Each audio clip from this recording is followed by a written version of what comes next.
저는 여러분이 주식하시면서 앞으로도 계속 듣게 될 것들을 미리 알려드리고 제대로 된 시각을 갖게 하기 위해서 영상을 만들고 있습니다. 9월에는 계절성으로 증시 하락을 야기하는 사람들이 많았는데요. 앞으로 주식을 하실 거라면 매년 9월마다 들을 이야기를 매년 처음 듣는 것처럼 들으시면 안 되잖아요. 마녀의 날도 매번 오고 마녀의 날이라서 변동성이 심했다라는 말도 매번 들으실 겁니다. 우리는 증시에서 나오는 이야기와 상황들, 그것으로 인해 나오는 감정들을 모두 기억하시면서 주식을 해야 합니다. 주식의 상황은 계속 반복돼서 그렇습니다. 심지어 뉴스들도 반복이 되고요. 트럼프 2기도 1기가 반복되고 있는 부분도 있는데요. 제가 전 유튜브 라이브 할 때도 그렇고 멤버십에서도 트럼프 1기 때 여러 특이점을 말씀드린 적이 있습니다. 그중 제일 중요했던 부분 중에 하나가 증시가 이상하게 사상체 효과를 하면서 상승을 했었다. 모두가 불안에 떨었는데도 계속 상승을 이어갔었다는 부분입니다. 심지어 그때는 10년 주기설이라고 해서요. 10년마다 폭락이 온다는 건데요. 마침 트럼프가 대통령이 되면서 폭락할 확률이 더 높다는 이야기가 나올 정도였습니다. 경기가 안 좋아질 것이다. 뭐 어쨌다 하는 이야기들 많이 나왔지만 증시는 계속 공허행진을 했었습니다. 그리고 금도 큰 상승을 했었죠. 제가 작년부터 금 이야기를 했던 여러 이유 중에 하나이기도 했던 게 트럼프 1기 때에 금의 상승이 컸었기 때문에 잘 지켜봐야 한다는 거였습니다. 이렇게 여러분들은 증시에 나오는 것들을 기억하셔야 합니다. 기억해 놓으셔야 하는 게 또 하나 있습니다. FMC인데요. 그리고 파월의 연설입니다. 연준 의원들의 이야기로 증시가 반응을 하긴 하지만 증시의 방향성을 정하지는 못하거든요. 그들은 데이터를 통해서 이야기를 하고요. 직접 경제 속에서 느끼면서 일을 하는 사람들이 아니기 때문에도 그렇고요. 금리 인상과 인하의 결정으로 좋았던 경제가 안 좋아지거나 안 좋았던 경제가 좋아지거나 하지도 않기 때문에 그렇습니다. 많은 책들에서 연준의 무능력함을 이야기를 하고요. CNBC 같은 방송사에서도 연준은 명예를 위한 자리라고 하면서 임기를 짧게 해야 하고 서민들을 연준에서 일할 수 있게 해야 한다는 다큐도 있었습니다. 서민들의 생활을 너무 이해하지 못한다는 거죠. 한 인터뷰에서는 파월 의장에게 집 앞 마켓에 가서 장을 본 적이 있냐고 물어본 적이 있는데요. 그런 적은 없지만 데이터를 보면서 경제 상황을 알 수가 있다고 답을 했습니다. 그래도 요즘은 파월이 의장 자리에 있으면서 현실적으로 느낀 부분을 많이 이야기를 하더라고요.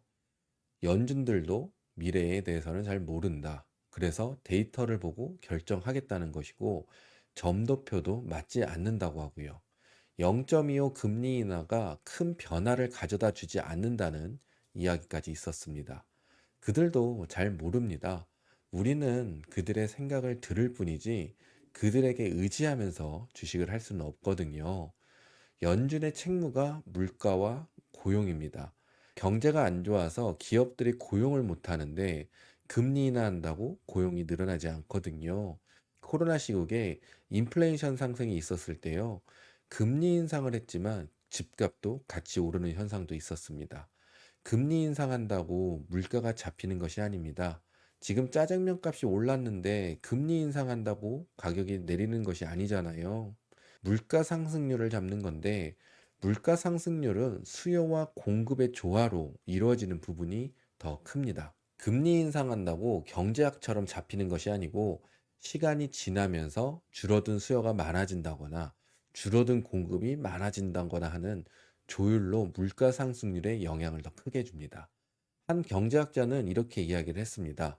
경기 침체가 오면 영원하지 않고 시간이 지나면 해결된다고 말을 합니다. 계속 주식 투자를 하시려면 연준에게 의지하지 않는 주식을 하시면 좋겠습니다.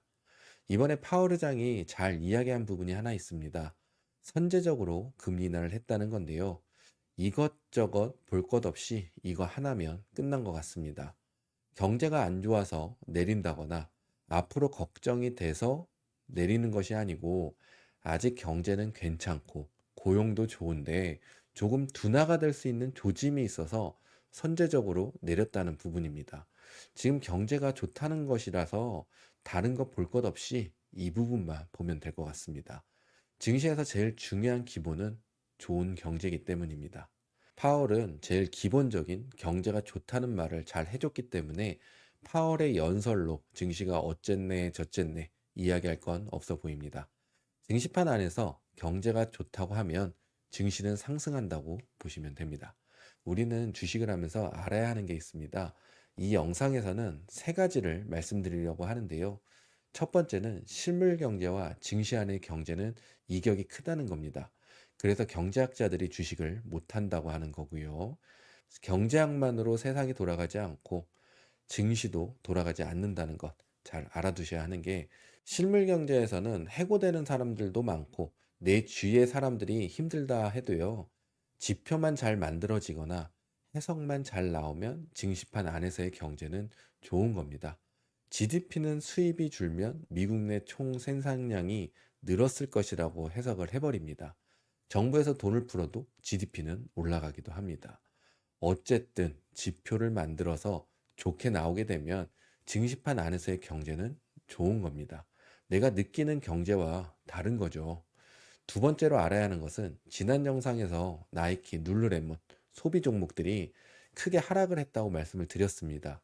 소비의 체온계 역할을 하기 때문에 보셔야 한다고 해드렸는데요. 댓글에 맥도날드, 홈디포 종목도 있는데 아직 하락하지 않았다라는 댓글이 있었습니다. 소비 둔화에는 순서가 있습니다. 기본적으로 말씀드릴게요. 처음에 옷이나 자파를 줄이고 집에서 먹는 것들, 도파민이 나오는 것들은 줄이는 순서가 뒤쪽에 있고요. 그리고 건강 관련도 뒤쪽에 있어서 보험이 떨어지면 증시판에서는 소비 둔화를 걱정하게 됩니다. 미국에서는 병원비가 너무 비싸서 보험은 끝까지 들고 있으려고 하는데 보험까지 해지할 정도로 힘드냐는 겁니다. 소비 둔화에는 순서가 있습니다. 그래서 룰루레몬, 나이키 종목이 하락했다고 지금 문제가 있다는 것이 아니고 이러한 순서가 있으니 전체적으로 보시라는 말씀을 드린 겁니다. 그리고 지금은 금리 인하로 부동산의 활성화를 기대할 수 있으니 홈디포나 건축 관련 소비는 늘어날 것이라고 기대할 수 있어서 아직 전체적인 문제는 아니라고 우리가 파악할 수 있겠죠. 그러면서 경제가 아직은 괜찮다고 예상할 수도 있겠고요. 소비 둔화는 한 번에 동시에 일어나지 않습니다. 시간의 차이는 있겠지만 경제학에서는 순서가 있다고 이야기를 합니다. 지난 영상에서 말씀드린 것처럼 내가 가지고 있지 않더라도 지금 소비 둔화가 어떻게 진행되고 있는지 느끼고 싶으시다면 소비 관련 종목들 찾으면 많이 나오잖아요. 종목들 보시면서 증시도 같이 보시면 나중에 큰 도움 되실 겁니다. 마지막으로 버블 장세가 만들어지고 있다라고 하죠. 저도 버블이 오고 있다고 말씀을 드렸는데요. 우리가 주식을 이해하는 폭을 넓혀야 하는 부분입니다. 버블이 형성이 된다고 무조건 터져야 하는 건 아니거든요. 버블은 너무 큰 기대감으로 만들어지고 그 기대감에 맞는 경제와 실적들이 따라와주면 버블은 사라지게 됩니다. 버블을 너무 민감하게 받아들이실 필요는 없다고 말씀을 드릴 수 있겠습니다. 중간에 차트 이야기가 있는데요. 차트는 다음 주를 대비하자는 부분이고요. 증시가 열리면 상황에 따라 달라지기도 합니다. 그래도 우선 대비해 놓으시라고 지금 상황으로 보이는 것들을 말씀드리도록 할게요. 기준을 가지고 주식을 하시면 됩니다. 지금은 상승 추세라고 누누이 말씀드렸고, 뭔 일이 일어나도 S&P 선물 지수가 6150, 6100까지 내려가지 않으면 무조건 상승 추세다라고 기준을 몇 단을 세워드렸고, 저는 그것을 보고 주식을 하기 때문에 하락을 이야기하진 않았을 겁니다. 저는 지금 증시가 그냥 가야 한다고 생각을 하고 있었습니다. 그래서 멤버십에서는 할 수 없다라고 하고 그냥 쫓아가야 하는 증시다라고 해서 지난 거래일들에서는 추격 매수를 이야기하면서 왔습니다. 심지어 똥손만 아니면 수익하는 장이라고 할 정도였으니까요. 이런 장이 지속되지는 않을 겁니다. 눌림은 주고 상승을 이어가지 않을까 하는데요. 말씀드린 것처럼 지금은 갈 때 가야 하는 상황이라서 추격 매수를 하는 투자 방식을 선택하시거나 언제 나올지 모르는 눌림을 기다리는 투자 방식을 선택을 하시고 움직이시는 게 좋을 것 같습니다. 기술적 분석은 지금 상황에 보이는 것들을 말씀드리니까요. 참고하시고 상황을 보시면서 다음 주를 대비하시면 좋겠습니다. 테슬라입니다. 지난주엔 415, 418 매수 자리가 있었는데요. 415짜리나 400짜리 같은 자리니까요. 매수하실 분들은 분할 매수 대응하시면 되겠습니다. 지금 증시가 무너질 게 아니라면 제한적인 하락 후에 다시 반등으로 상승 추세를 이어갈 수 있다고 말씀드릴 수 있겠습니다. 지난 영상들에서 테슬라 설명드릴 때 증시가 좋으면 머리 끄댕이 잡고 올라갈 거라고 말씀드린 적이 있는데요. 증시를 꼭 같이 보셔야 합니다. 엔비디아. 엔비디아는 상승이 아니면 죽음을 달라 하는 차트입니다. 185 넘어가게 되면 180 부근 추격 매수 자리가 될 수 있고요. 단기적으로 170을 지켜주면 좋겠습니다. 지켜주지 못하면 눌림 정도일 거고요. 폭락으로 가는 건 증시가 결정한다고 말씀드릴 수 있으니까요. 하락 나온다고 먼저 폭락장을 예상하시지 않으시면 좋겠습니다. CRWV 125에 두꺼운 저항이 있습니다. 넘어가게 되면 140까지 열릴 수 있으니까요. 참고해 놓으시고요. 이런 종목을 대응하는 방법이 있는데요. 많이 하락한 종목은 증시가 상승에 나올 때 어느 구간 넘어가기 전에 매수를 해놓는 전략의 매수 방법이 있는데요. AMD는 100 넘어가기 전에 100 아래에서 매수를 하는 전략을 썼었습니다.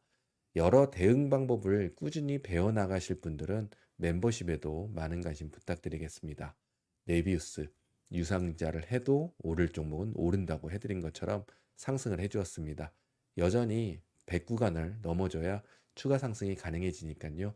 100만 보시면 되겠습니다. MP입니다. MP는 히토류 관련 종목이기도 하죠. 요즘 중국과의 문제나 히토류의 중요성이 높아지면서 상승했다고 이해하실 수 있는데요. 틀린 건 아니지만요. 증시판 안에서는 보통 원자재는 같이 간다고 해석을 먼저 합니다. 제가 금값이 오르면 원자재 값이 오르는 것이라고 설명을 드린 적이 있고요. 히토류 가격도 오를 수 있다고 볼 수 있었던 것이고요. 중소형주 오르는 시기에 올랐습니다. 아직 기업 분석의 해석으로 판단하기는 이른 시기다라고 말씀드릴 수 있겠습니다. 이노드, 앞에 말씀드린 것처럼 지금은 똥손만 아니면 상승하는 장입니다. 지금은 사상 최고가 자리에 와 있는데요. 넘어가면 85부근까지 열릴 것으로 보이고요. 여기에서 눌림이 나오면 매수해 보겠다 하시는 분들은 65, 66부근 매수 도전 가능할 듯 보입니다. IONQ. 지난 영상에서 중소형주에 물 들어왔을 때 노져서 상승해야 한다는 말씀을 드렸습니다. 다행히 물이 더 들어와서 지난 거래일 동안 아주 좋았고요. 이제는 85부근까지 기대해 보겠습니다. 피그마는 56 위로 주가가 올라가는 게 중요한 미션이었습니다. 곧 올라설 것 같고요. 다음은 65까지 상승 기대해 볼 수 있겠습니다. 아이렌 38 구간의 저항이 있습니다. 넘어가게 되면 50달러까지도 기대하고 있고요. 38부근은 올랐다가 내려오면 추격 매수 자리가 되기도 합니다. 참고해 놓고 대응하시면 되겠습니다. 저는 지금 증시에서 느껴지는 경제 상황은 여전히 좋다고 생각합니다. 파월 의장도 비슷한 이야기를 해주었죠. 앞으로 금리 인하가 선제적으로 하는 분위기가 지속된다면 증시는 더 오를 가능성이 높습니다. 현재로서 예방 차원으로 말씀드리면요. 하락이 나올 때는 악재들이 많이 나옵니다.